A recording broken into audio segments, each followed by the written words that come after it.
Junietta stared at the wrinkled, gray-haired stranger in the mirror, barely recognizing her.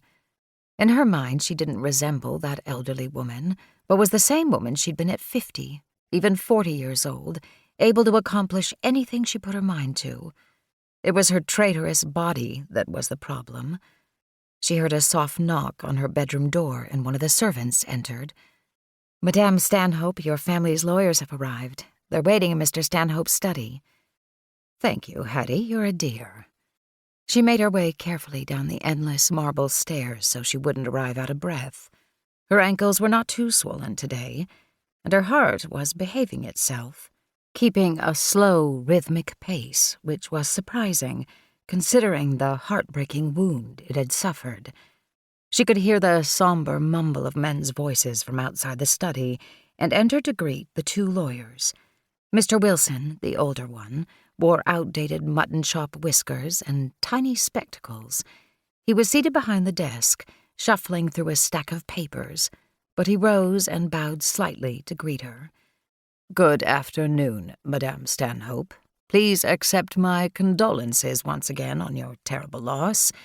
He gestured to the other lawyer, a much younger man with wide shoulders and thick ebony hair, who was busily arranging chairs in front of the desk for Junietta, Sylvia, and Adelaide.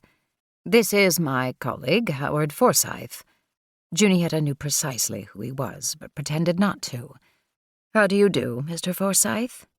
"I'm honored to meet you, Madame Stanhope." She detected a smile in his blue eyes as he greeted her, and his friendliness pleased her. Lawyers were usually dour, and the reading of A.B.'s will certainly called for solemnity, but it pleased her that young Howard Forsyth didn't take himself too seriously. Adelaide arrived next, and Junietta's heart swelled with love for her youngest granddaughter. The poor dear looked so detached, so austere, and she wondered what had happened to the gentle girl who would come into her bedroom suite, asking 1,000 questions.